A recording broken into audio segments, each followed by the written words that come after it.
Buenos días, buenas tardes. Estamos en la cuarta parte de la tercera unidad que corresponde a la introducción a la microeconomía, clase de Economía Sustentable, asignatura del segundo año de la carrera Técnico Superior en Turismo Sustentable y Hospitalidad que se dicta en el Instituto de Formación Técnica Superior número 20 del Gobierno de la Ciudad de Buenos Aires.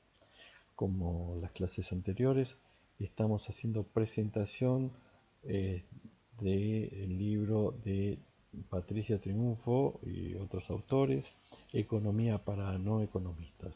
Las filminas que mostraremos a continuación se encuentran entre la página 71 a 80. Vamos a hablar entonces de tipos de mercado, una breve presentación de los tipos de mercado y en particular vamos a a analizar algunas caracterizaciones que hacen a la competencia perfecta. Bueno, un mercado es un conjunto de compradores y vendedores de un bien o servicio. Se suele definir distintas estructuras de mercado según el número de compradores y vendedores que participen en él. Lo vamos a ver a continuación.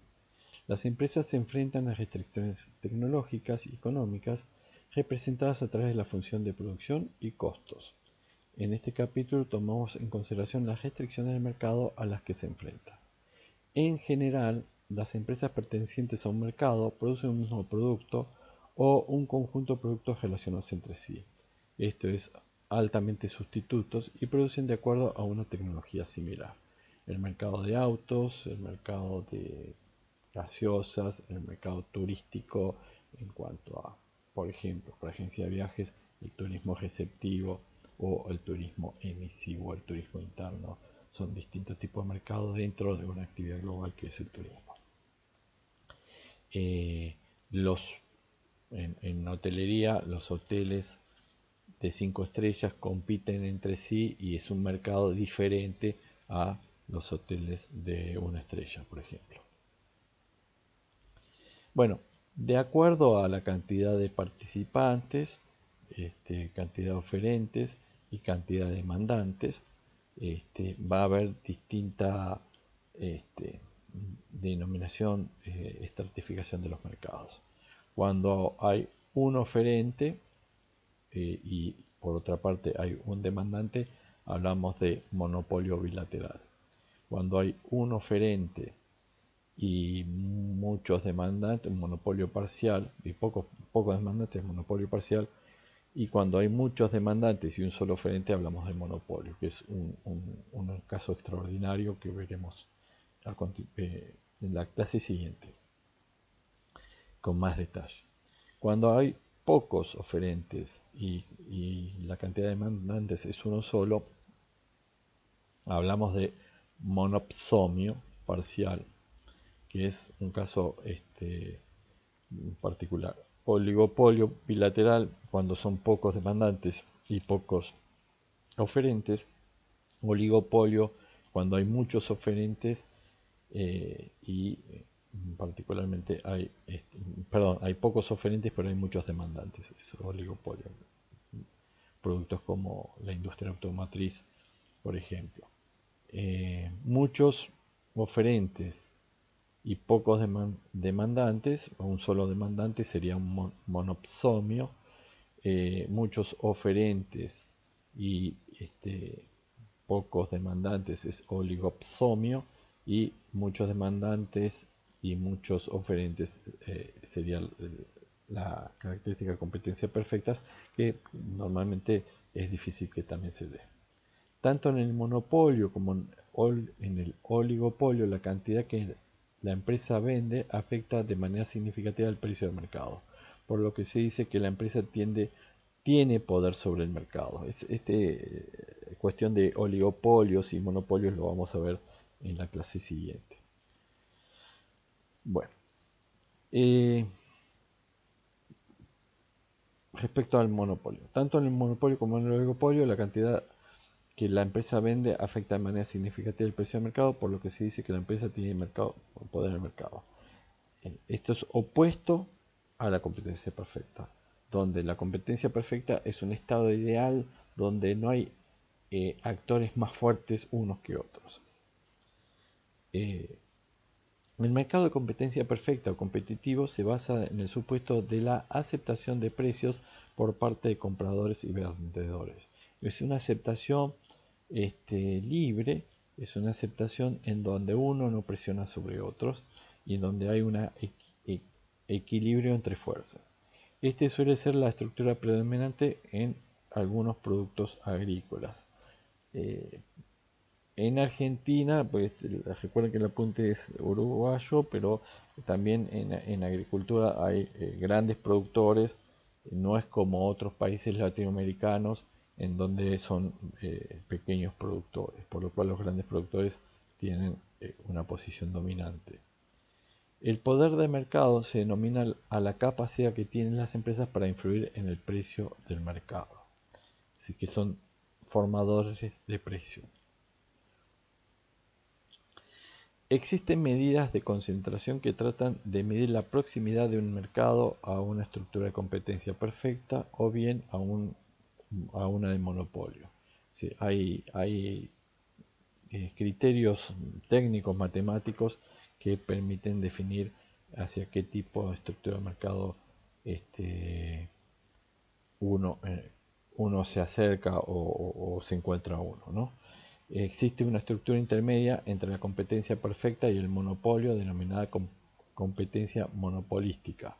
En este caso existe un gran número de vendedores pero que producen productos diferenciados, lo cual les da poder de mercado. La competencia monopolística es muy frecuente en los servicios, por ejemplo en los restaurantes, las peluquerías, las estaciones de servicio, particularmente en hotelería. En hotelería de 5 estrellas va a haber menos oferentes, hotelería bajando la cantidad de estrellas va a haber cada vez más oferentes y tiende más a mercados perfectos que a imperfectos.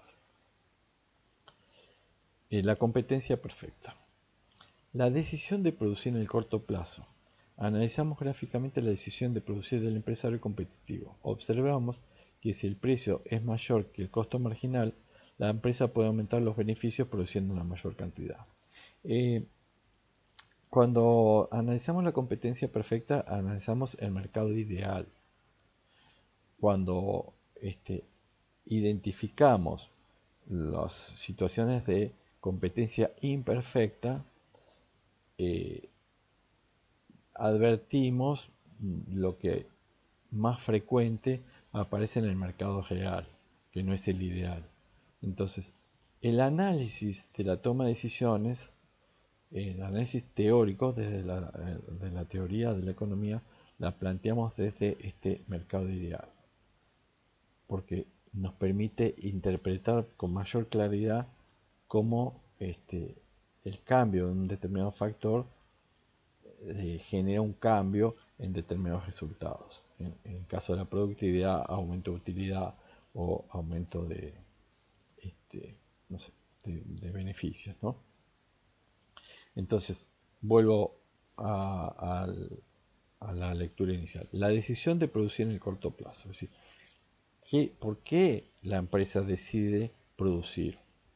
Y decide producir analizando sus características competitivas. Si el precio es mayor que el costo marginal, es decir, si el costo es está por debajo del precio, si el precio es mayor que el costo marginal, yo tengo una diferencia. Esa diferencia me genera utilidad. Entonces, esa utilidad me permite decir, sí, voy a invertir. Aumento la producción y logro aumentar esos márgenes de utilidad. Si el costo marginal se reduce, las apetencias de consumir también se van a reducir. El deseo de invertir se va a reducir en tanto que el costo marginal sea mayor y mis posibilidades de imponer precios mayores en relación al aumento de los costos se puedan mantener. Si en caso que el costo marginal el precio es menor que el costo marginal, no se va a invertir, está claro. Es decir, si yo tengo un precio por debajo del costo de producción, no voy a invertir. Por lo tanto, la producción que maximiza el beneficio es aquel donde el precio es, ahí el punto está por, por, en, por encima del costo marginal. Este análisis se lo suele denominar como la condición marginal. Definido el nivel de producción, el productor debe saber si le conviene producirlo o es mejor cerrar su empresa o dar de baja la línea de producción, no necesariamente va a producir una sola cosa, ¿no? La condición marginal implica que una empresa perfectamente competitiva elegirá el nivel de producción en el cual el precio es igual al costo marginal. Recordemos que una empresa no produce nada en el corto plazo. Sus ingresos y sus costos variables son cero, pero los costos fijos se mantienen. Es decir, si no produzco nada y tengo la empresa abierta, voy a seguir teniendo egresos que tienen que ver con los costos fijos, que habíamos mencionado en la clase anterior. Por lo tanto, a corto plazo, si la empresa produce, obtiene un ingreso por unidad que es el precio que cobra y tiene un costo por unidad que es el costo total medio. Que tiene que ver con ese análisis de costo marginal y los costos totales de la empresa. Acá se ven gráficos, a la derecha tenemos 3 gráficos en donde en la primera se determinan los beneficios, en la segunda se determinan las pérdidas y en el tercera las pérdidas totales, pérdidas de costo en relación a esta cuestión de beneficios. Este análisis es la que realizan las organizaciones, las empresas, con fines de lucro obviamente, frente a la toma de decisiones de producir o dejar de producir, producir más o disminuir la producción en relación a los resultados. La condición total está determinada cuando la empresa determina los beneficios para el nivel de producción, que es el precio, es igual al costo marginal. Si el precio es mayor o igual al costo variable medio, entonces produce esa cantidad. Lo contrario debe cerrar, por lo cual se denomina a dicho precio precio de cierre. El precio de cierre, el que se ve en el gráfico de abajo de todo, es el que lleva a la empresa a pérdidas, por lo cual no conviene seguir trabajando y vendiendo ese precio. A veces lo que yo creo que sucede con los precios con los precios máximos, que no es que se llegue al precio de cierre, pero sí muchas veces se acerca a esos límites y desincentiva las producciones. A su vez se denomina precio de nivelación al correspondiente al mínimo del costo total medio, dado que si es el precio de los beneficios extraordinarios son nulos, es decir, no hay beneficios, pero mantiene los costos de producción. La curva de la oferta. Observemos que la pendiente, estoy hablando de la curva CM, el costo marginal, que tiene una línea resaltada en negro y una línea delgada. La línea delgada está por debajo de los márgenes de utilidad y la gruesa es entre el precio del cierre, precio de nivelación y por encima donde se logran grandes utilidades.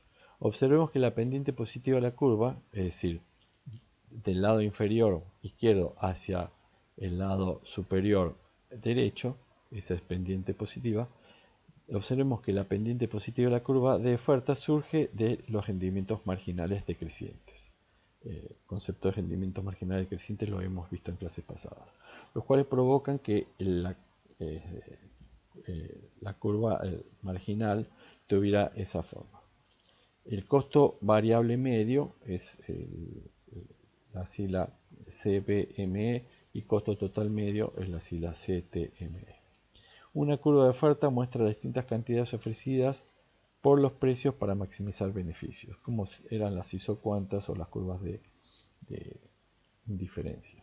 En este caso en relación a curvas de oferta. Si el precio es mayor que el costo variable medio, la empresa produce aquella cantidad que indica el costo marginal, por lo tanto esta es la curva de oferta de la empresa.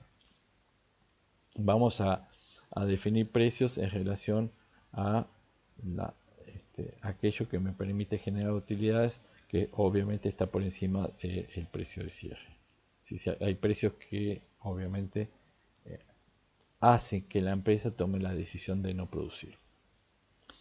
Al igual que habíamos visto con el análisis de la oferta, con el análisis de la demanda, perdón, hay desplazamiento de la curva de oferta. En relación a la suba de salarios, si suben los salarios, habrá cambios en la oferta, la tecnología. Si suben los salarios, se aumentan los costos. Al aumentarse los costos, se retrotrae la producción. Está claro, por eso si suben los salarios, la curva se desplaza hacia la izquierda, porque suben los salarios, aumentan los costos, el precio está fijo en un determinado nivel y se acerca al precio de cierre. En tanto que un avance tecnológico me permite de pronto contratar menos mano de obra o me permite lograr mayores márgenes de producción, ser más eficiente, por lo cual me produce un cambio de la curva hacia la derecha. La reducción de las cantidades de factor en relación a materia prima, por ejemplo, me desplaza, me baja los niveles de producción. Aumento del número de oferentes me desplaza para la derecha la producción. La expectativa de aumento de precios hace que me retraiga, porque va a haber menos consumo, me retraiga en la producción. Condiciones de clima estacionales, como puede ser en turismo, hace que aumente la producción. Observemos que factores desplazan esta curva de oferta, alteraciones en los precios de los factores variables y en la cantidad de los factores fijos necesarios para la producción, que tiene que ver con la tecnología, salarios, oferentes, situaciones climáticas, etc. Todas las cuales alteran la curva de oferta del mercado. El exceso de demanda presiona al precio de alta. Si un producto es muy demandado, como el helado en verano, hace que aumente el precio del helado. En tanto que si hay demasiada oferta, como les sucede a los productores, por ejemplo, de tomates, y que aumenta mucho la oferta de tomates, eso va a llevar al precio a la baja. Esto análisis de relación entre oferta y demanda, la aparición de excesos de oferta o exceso de demanda van a tener efectos directos sobre el precio. Esto se habla de equilibrio competitivo en el corto plazo. Representamos el equilibrio competitivo de corto plazo como la curva de demanda representada el conjunto de compradores del mercado y la de oferta el conjunto de vendedores. Es la línea O que habla de oferta, la línea D que es descendente que habla de demanda. El punto E es el punto de equilibrio. Entonces, en donde ambos grupos, oferta y demanda, se encuentran satisfechos a ese nivel de precios. Es decir, el E es el de óptima satisfacción, tanto por los demandantes que aceptan pagar ese precio por ese bien o servicio, como de los oferentes que les resulta positivo ese precio, está por encima del precio de cierre, por lo cual les genera utilidades y le permite tener buenos resultados para la producción. Ese punto E es el punto de equilibrio. Es importante que en un precio por arriba del equilibrio, la cantidad ofrecida es mayor que la demandada. Hay un exceso de oferta. Los oferentes no pueden vender todo lo que quisieran. Si quieren deshacerse de las unidades que les sobran, deben bajar los precios. Es decir, si hay exceso de oferta, eso tiende a la baja de precios. Esto es algo sumamente importante. La eficiencia del mercado competitivo. La asignación de recursos del mercado competitivo es eficiente en el sentido de Pareto, porque no es posible mejorar el bienestar de un grupo de compradores o vendedores sin empeorar el otro. Se llama así por la ley de Pareto en relación a este resultado de máxima utilidad para ambas partes, ofertantes y demandantes.